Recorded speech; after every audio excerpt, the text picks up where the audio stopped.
औज़ु बिल्लाहि मिनश शैतानिर रजीम बिस्मिल्लाहिर रहमानिर रहीम।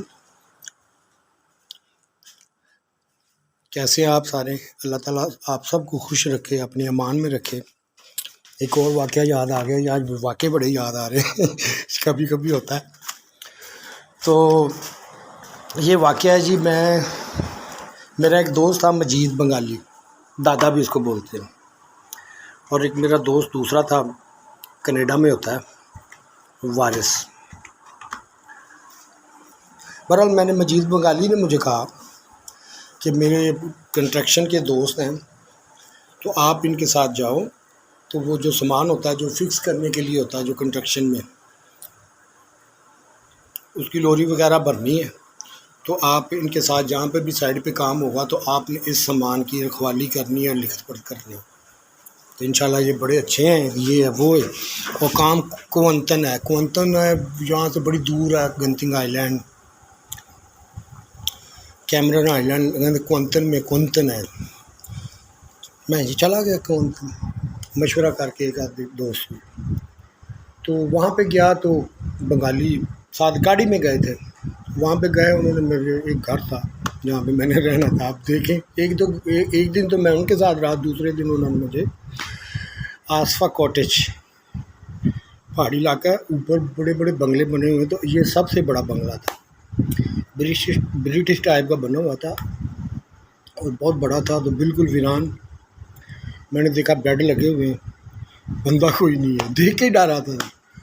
तो कमरे भी बड़े हैं, सारे बेड हैं, लेकिन बंदा कोई नहीं। मैंने कहा चलो कोई बात नहीं। अब मैं उनके साथ गया। रात को उन्होंने वो सामान उठाना था, शाम को नहीं 12 बजे हमने शुरू किया। तो तकरीबन एक दिन तो हमने काम किया। दूसरे दिन हम लोडिंग कर रहे थे ना, तो वहाँ पे कुछ लोकल लोग आ गए। तो उन्होंने कहा कि भी ये क्या कर रहे हो? मैंने कहा सामान उठा रहे हैं, मुझे तो पता ही नहीं। उन्होंने कहा तुम्हें पता है ये सामान किसका है? मैंने कहा मुझे पता है। कि किसका है? मैंने कहा वो मेरा बॉस है, अभी गाड़ी लेके गया आ जाता है। कहता अच्छा चलो फ़ोन करो ना उसको। मैंने उसको फ़ोन किया, मैंने कहा दादा बंदे आए हैं तो ये बोल रहे हैं। अब वो मुझे फ़ोन पे क्या बोलता है, निकल जा यहाँ से, निकल जा यहाँ से। तेरी बहन, मैं तो हैरान रह गया, ये मेरे साथ हुआ क्या। अब मैंने कहा घबराना क्या है। मैं वैसे ही कान को फ़ोन लगाया, थोड़ा थोड़ा मैं चलते चलते ना दूर निकल आया, साइड पे हो गया। मैंने फ़ोन किया, वो गाड़ी में लेके आ गया और उसने मुझे बिठाया और सीधा मुझे ले गया वो आसफा कॉटेज, उस घर में। उसने कहा भी आप यहाँ पे रहें, तो फिर सुबह करते हैं कि इनका मेरा झगड़ा चल रहा है। हो सकता है वो पार्टनर हो या कोई फिक्स था, ये बल्ला आलम। बहरहाल मैं वहाँ पे बैठ गया, चूल्हा था, आलू वगैरह लिए, पैसे कम थे, और ऊपर से 2 दिन गए थे ऊपर, क्योंकि पहाड़ी इलाका था। और मेरी मोटरसाइकिल, मैं साथ मोटरसाइकिल गिर गया, तो वो मेरी मोटरसाइकिल का इंजन जैम हो गया, ख़राब हो गया। अब मैं मोटरसाइकिल छोड़ के तो जा नहीं सकता था, मुझे चाहिए था 200-300 रुपया, इसका इंजन वगैरह करवा लूँ तो बैठ के चला जाऊँगा, कि चलो एक और एक्सपीरियंस हो गया। अब वो इतने पैसे नहीं है मेरे पास। तो काफ़ी देर मैं अब किसी को कहना नहीं चाहता था, ख़ासकर अपने दोस्त वारिस को नहीं कहना चाहता था, कि वो अच्छा नहीं लगता था उससे। तो तकरीबन मुझे 10-12 दिन उधर रह गए। फिर कुछ थोड़े पैसे आए मेरे पास, तो मैंने मोटरसाइकिल दी, उनका 2-3 दिन बाद मिल जाएगी। अब वहाँ पे तकरीबन मैं 1 महीना रहा, तकरीबन 1 महीने। कुरान था मेरे पास और एक फ़ोन था, जैसे अब। तो सारा दिन आदमी, जब मैंने देखना, जब कोई एक झील थी बड़ी सी, वहाँ पे आदमी जब मछलियाँ पकड़ने आते हैं तो मुझे इंसान दिखाई देता था। बिल्कुल ऊपर वाला इलाका, लोग बड़े कम आते थे, कोई महीने में 1 दफ़ा आ गए। रिसोर्ट बने होते हैं ना, तो वहाँ पे इतनी चमगादड़ें थी आप सोच भी नहीं सकते, बहुत ज़्यादा। और गश्त करती थी वो। शुरू में तो मुझे डर आया, लेकिन आयतल कुर्सी, सूरह रहमान ये पढ़ता रहता था, तो मैं डरता नहीं था अल्हम्दुलिल्लाह। लेकिन 1-2 दोस्त नीचे बने, तो मैंने कहा यार आ जाओ मेरे साथ। सोने के लिए ना, सोने के लिए नहीं आते। बड़ी मिन्नतें की यार, मैं अकेला हूँ। तो फिर मैंने क्या करना, गाने अकेले बैठ के कुरान पढ़ना, कभी गाने शुरू कर देने। मैंने काफ़ी गाने उधर में रिकॉर्ड किए, बड़ा अकेले ने।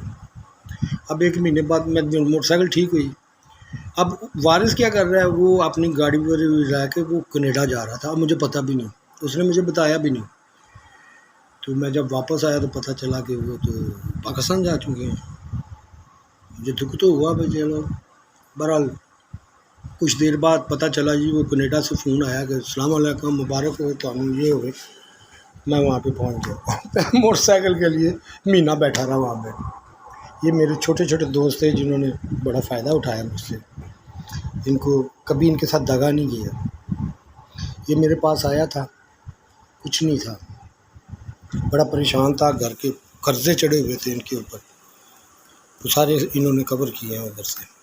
तो इसने कहा भाई मुझे रख लो, हालांकि वो रसीला जो मेरी बीवी थी वो इसके वो कहती खाम का बैग उठा के आ गया ये, तो पता भी नहीं। मैंने कहा अब आ गया तो इसको क्या करें। तो 2-3 दिन रहा, वो मीठी ज़ुबान फीके पकवान वो होते हैं ना, फिर तो वो हुआ सारा कुछ। तो मैंने इसको बोला यार जो मेरा है वो तेरा है, जो मेरा है वो तेरा है, जो भी आएगा आधा आधा है, ठीक है। तो खुश हो गए। अब ये मैं इसका बड़ा भाई बन गया, ये मेरा छोटा भाई बन गया, पर बड़े भाइयों की पूरा ख्याल रखा मैंने इसका। फिर जब मैं हिजरत करके वापस पाकिस्तान आया हूँ, तो जब मुझे यहाँ पे सेटल नहीं हो सका मैं, या यही कुछ था, तो मैं गया वहाँ पे। मेरे ज़हन में था मेरा दोस्त है उधर, अच्छा खासा चल रहा है। उस वक़्त ये काम कर रहे थे मेन पावर का, हलाल वगैरह और रफ़ीक बंगाली के साथ। इसका एक भाई आरिफ था, वो कंस्ट्रक्शन का कहीं ठेका लिए हुआ था, वो 40-50 हज़ार का फ्रॉड ला के तो यूरोप निकल गया।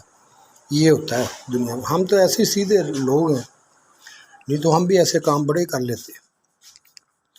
वो उधर निकल गया और वीज़ा इधर जा। अब उन्होंने क्या किया, सुबह मुझे बैठा लेना गाड़ी पे, अब बताएं, आप देखें ज़रा, आओ जी पापा जी गाड़ी से बैठ जाइए। मैं गाड़ी में बैठ गया। अब जहाँ पे जा रहे हैं, किसी को पेमेंट लेनी है, किसी को देनी है, मैं तो पहले वाला ये हिसाब समझ रहा था कि ये पता नहीं, अब मुझे ये नहीं पता कि काम वो कर रहे हो सकता है मेरा मुँह दिखा रहे हो, ये भी होता है। तो मैंने 1-2 इसके भाई का वीज़ा भी लगवाया कहाँ वेट, क्योंकि मुझे इस पता था स्टेटमेंट होती है, ये होता है, वो होता है, कैसे बनना है। उसने स्टेटमेंट बनाई हुई थी, उसका ठेका चल रहा था कंस्ट्रक्शन का, तो वो तो चले गए, इसका जापान का रह गया। तो मुझे क्या मिला सबक, मेरा वीज़ा ख़त्म होने वाला था, मेरा वीज़ा नहीं लग सका, वर्क परमिट, कि मैं काम कर सकूँ। 6 महीने रह सकता था मैं ज़्यादा से ज़्यादा, तो 6 महीने बाद फिर मुझे वापस आना पड़ा। ये एक वाक़या है आसफ़ा कॉटेज का। अस्सलाम वालेकुम।